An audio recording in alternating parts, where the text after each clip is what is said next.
Kitabus Siyam, kitab tentang puasa, dalam Sahih Al-Bukhari, inna fil jannati baban yuqalu ar-rayyan.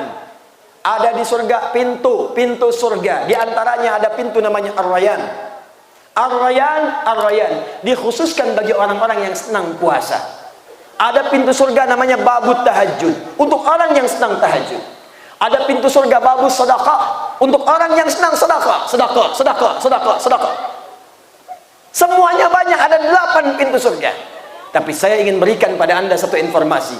Ada satu amalan yang saat dikerjakan, Allahu Akbar, dia bukan hanya bisa merubah dunia, mengguncang peradaban, tapi juga bisa menjadikan pelakunya masuk surga dari semua pintu surga ini. Dan dikunjungi oleh semua malaikat.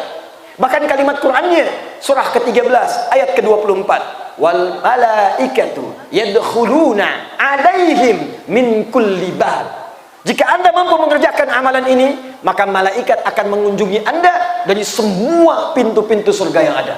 Datang malaikat A, datang malaikat B, datang malaikat C, dan kalimat pertamanya ia mengatakan, selamat, selamat, Anda telah sabar mengerjakan amalan itu saat di dunia. Sekarang silahkan nikmati tempat paling indah yang tidak pernah terasakan, tertatap, terdengar sebelumnya.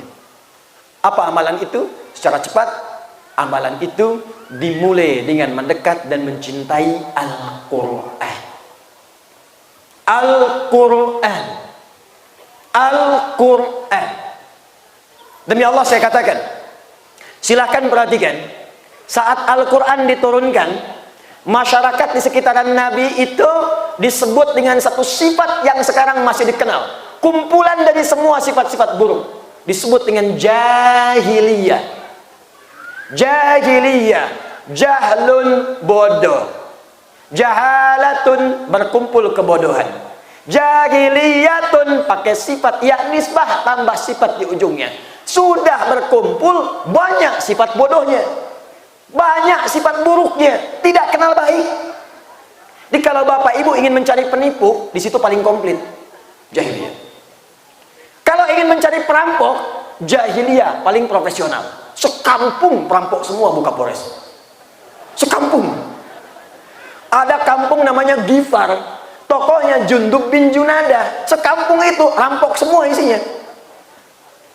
Pemabuk, Allahu Akbar, pemabuk paling sedikit, pemabuk pemula, bukan profesional. Pemabuk pemula itu paling sedikit 5 kali dalam sehari mabuknya, jahiliyah. Jadi kalau orang sekarang masih ada yang mabuk, dia telat, dia ketinggalan dan tidak profesional karena masih kalah sama jahiliyah. Kalau sekarang ada perampok, sekarang ada pembegal, dia telat karena ketinggalan sama jahiliyah dan kalah jauh. Allah tidak menurunkan tongkatnya Musa kepada Nabi Muhammad SAW untuk merubah jahiliyah. Allah tidak menurunkan mukjizat tangan Nabi Isa kepada Nabi Muhammad. Sentuh, masaha, sentuh. Yang disentuh, masihun. Disentuh, sembuh penyakit. Nabi Isa sakit gigi, sentuh, sembuh. Nabi Isa ada yang buta, sentuh, sembuh. Nabi Isa kolera, sentuh, sembuh. Al-Masih. Pokoknya saat itu dokter bangkrut lah. Habis semuanya. Tapi Allah tak berikan mukjizat Nabi Isa, bukan mukjizat Nabi Musa alaihissalam, tapi yang paling dahsyat, diturunkan satu mukjizat yang saat turun mengangkat nilai-nilai jahiliyah itu hilang ke permukaan, habis, naikkan, mengalahkan Romawi, mengalahkan Persia, bahkan naik jadi peradaban terhebat di muka bumi.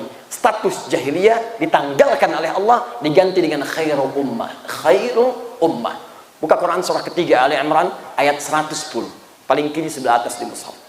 Kuntum khaira ummatin ukhrijat linnas. Kalian ini umat terbaik yang pernah lahir di bumi dalam kalangan manusia. Bayangkan, dari status jahiliyah naik status jadi khairu ummah. Maaf ya, yang ngupdate statusnya Allah, bukan manusia. Diupdate oleh Allah dalam Al-Quran. Beda dengan orang masa sekarang, dikit-dikit update. Masya Allah, Padang Panjang macet ya, klik, tunggu komen, klik, dilihat lagi, capek. Besok ujian ya, klik, update. Ini menarik, yang ngupdate Allah. Dulu jahiliyah, sekarang khairu ummah. Khair itu puncak nilai-nilai kebaikan, disebut dengan khair. Ada 5 nama baik dalam Al-Quran. 1 Thayyib, Quran surah 2 ayat 168. 2 Khair, Quran surah ketiga ayat 110. 3 Ma'ruf, Quran surah ketiga ayat 104. 4 Ihsan, Quran surah ke-46 ayat 15. Kalimat salih, Quran surah 7 ayat 189. Tidak pernah disebutkan dengan khair kecuali menunjuk pada sifat-sifat yang mulia. Jadi kalau ada orang jujur, zaman itu setelah turun Al-Quran jadi orang paling jujur. Kalau ada orang sabar, zaman itu jadi yang paling sabar. Kalau ada orang tawabu, zaman itu jadi orang yang paling tawabu. Tidak ada semuanya kecuali ahli Quran yang diturunkan Al-Quran pada masyarakat itu. Dahsyatnya, sepeninggal Nabi SAW, silahkan Anda cek. Semua sahabat yang menyebar ke muka bumi membawa nilai kemajuan, peradaban, dan kesejahteraan dimanapun ia tinggal. Termasuk Nusantara.